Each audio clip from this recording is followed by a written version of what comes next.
Happy Friday, everybody. It's chamber check-in time from your only five-star accredited chamber in the state of Idaho. And today we get to hear from Carly May. She's the executive director for the Urban Land Institute of Idaho. Hi, Carly. Hi, Paul. Hey, thanks for taking some time with me today. We've talked for a little bit prior to going live on their broadcast. And one thing I didn't know about the Urban Land Institute is that it's a global organization. So I always get to learn fun things from these chamber check ins.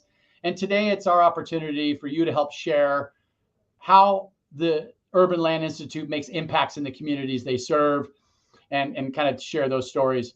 But first, I love to learn about the people as well. And I also learned that you're a third generation Idahoan as well, Carly. Ooh, yes, I am. Which is really cool, and what a rich history that you and your family have had here in the valley. So why don't you kick us off with that? Tell us a little bit about your background and how you landed as executive director for ULI Idaho. Sure.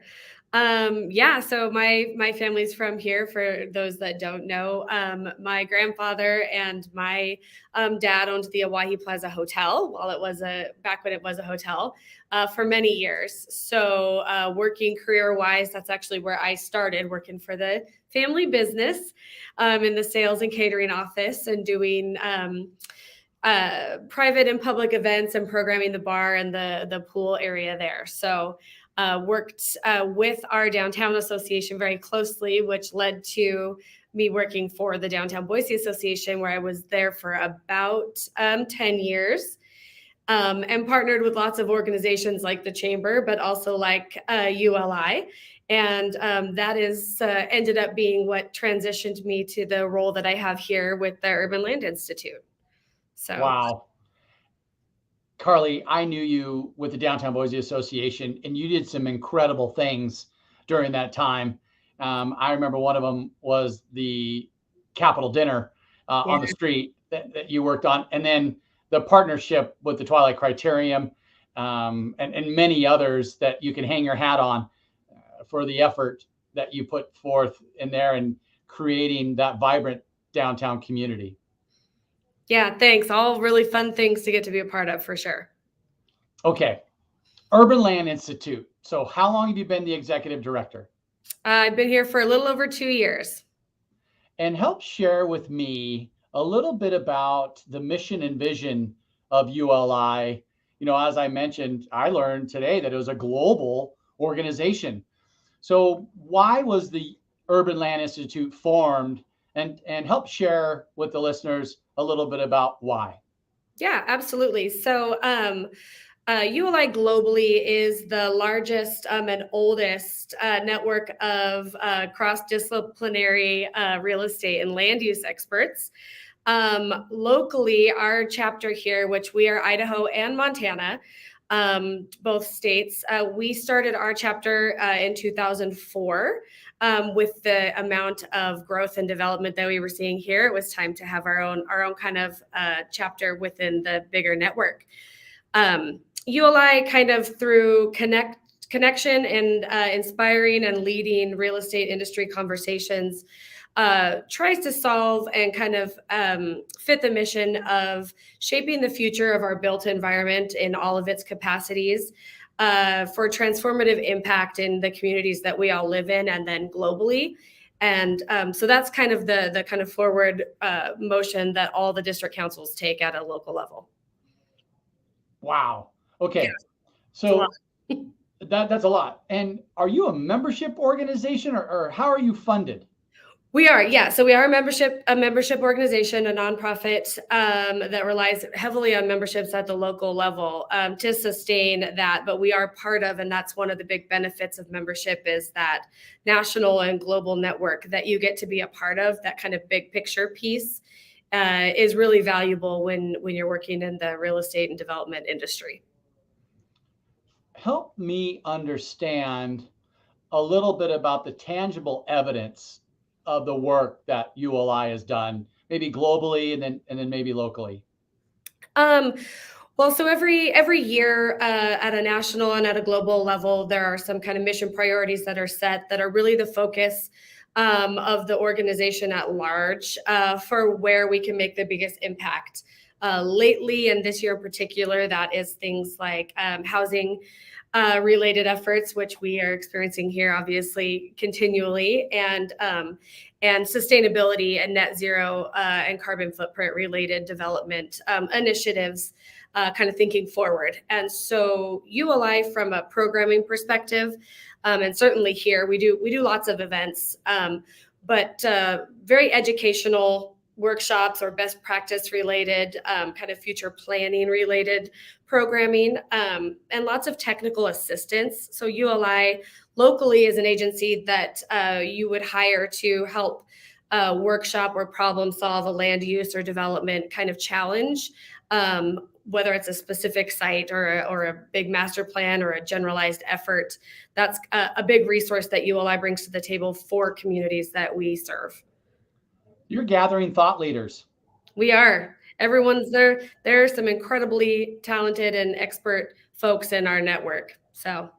Oh, wow. Okay. You had mentioned events and programming. Maybe give us that 30,000 foot view of through the year, what type of events you're hosting.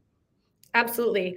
So we've got a couple programs every month, really. So we have pretty consistent programming, but kind of the big heavy hitting things, which I know we're going to talk a little bit about what we have coming up next. But we always have a housing related program in April, a transportation related program in May. And our fall programming falls around housing and then emerging trends of the industry and what to expect in the real estate industry for the coming year is kind of how we end the year. Okay. Yeah. Well, I see a lot of relevancy between your organization and ours, specifically on transportation. Our leadership conference this year, Carly, I don't know if you know, is going to be about planes, trains, and automobiles and kind of mobility in Idaho. We talked about the expansion of the airport, passenger rail discussions to continue, and then the infrastructure that's required with this growing community, highway, freeway expansions, and bridges. And so I'd love to have you at the leadership conference this April. And yeah. I think that lines up really well between our two organizations. But let's talk about your March 6th sustainability event. Give us if you have the A to Z.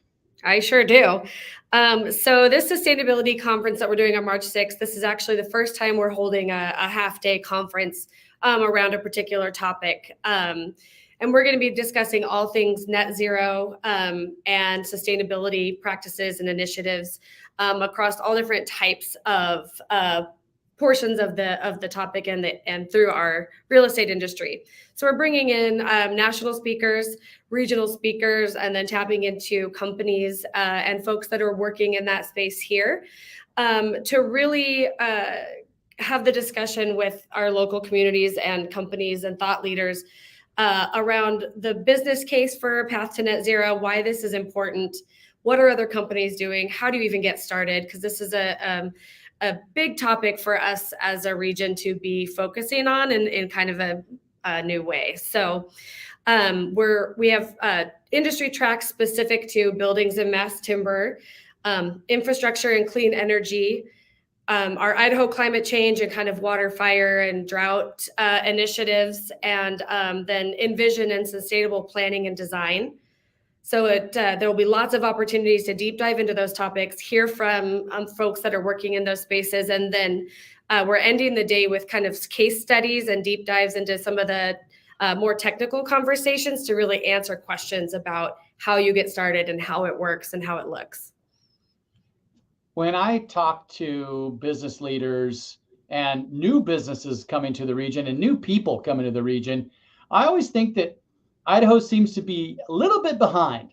And that's because we're a younger city that's growing rapidly. And I love the fact that you're featuring sustainability, because I know we could all be better at that, right? Where is the event and when is it? Yeah, so March 6th at Boise Center, and we start with lunch and then run through happy hour. So kind of the second half of the day that Monday.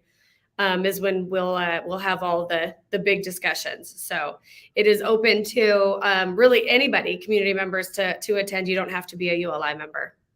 Oh, okay. So I have your website scrolling in the bottom of the screen. It's idaho.uli.org. And we can find all the information. We can register right from the website, correct? Absolutely. It's all there. Okay. Now let's talk a little bit about how we can help ULI. Do you need volunteers? Do you need memberships? Do you need sponsors for these events? Tell me and help share that. Yeah, everything you just said is exactly how. So, becoming a member, being engaged with your company as a sponsor or a partner with what we're doing, and then or joining one of our boards or committees as a volunteer, kind of helping pull all the pieces together. Those are definitely the big ways. Or just engaging in the conversation. Coming to something is great too. So. Well, what is a membership towards the Urban Land Institute? Tell me about that. There's a couple of options depending on your age. We have a pretty robust young leaders program here that's very affordable. It's just a couple $100s a year. And then it just kind of up to there's different kind of tiers depending on the level of engagement that you're looking to have locally or nationally. So there's lots of national opportunities as well. Oh, okay. I had no idea. And Yeah. then you'd mentioned some committees that you can be a part of. Are there three? Are there five? Tell me, help share that. We've got a few big ones. So we have a couple different program related committees pulling some of this content together, like we're talking about membership and kind of business relationship committees in that regard. Our Young Leaders Committee, and then we've got Next Step in Your Career programming and committees around that. Really, the options are endless. Okay. Okay. And we can find all that information on the website scrolling at the bottom of the screen. Yes. All right. So huge impact that ULI is making in the communities they serve by gathering thought leaders in real estate development, transportation, you name it. Series of events throughout the year that help connect and engage and empower. I would say the third is your March 6th sustainability event, the first half-day summit of its kind. And we can find all the information on there. Memberships, volunteering, sponsorships. Did I miss anything? Is there anything else while I have you today, Carly, that you'd like to educate the public on? I think we covered it. It's a good set of topics through the year this year. So hopefully we can get some new faces around the table and the community engaged. Awesome. Carly, thank you so much for the work you're doing, from the history of your family with the Oahe Plaza to all the impacts you've made in our downtown.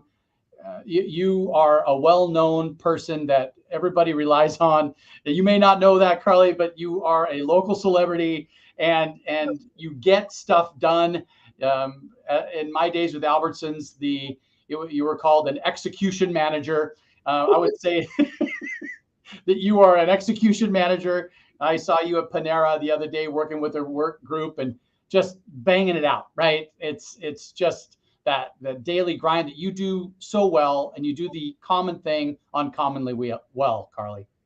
Thanks, Paul. I appreciate that. Oh, absolutely. Well, we'll see you at the conference, and I look forward to our next conversation, and happy Friday. Happy Friday.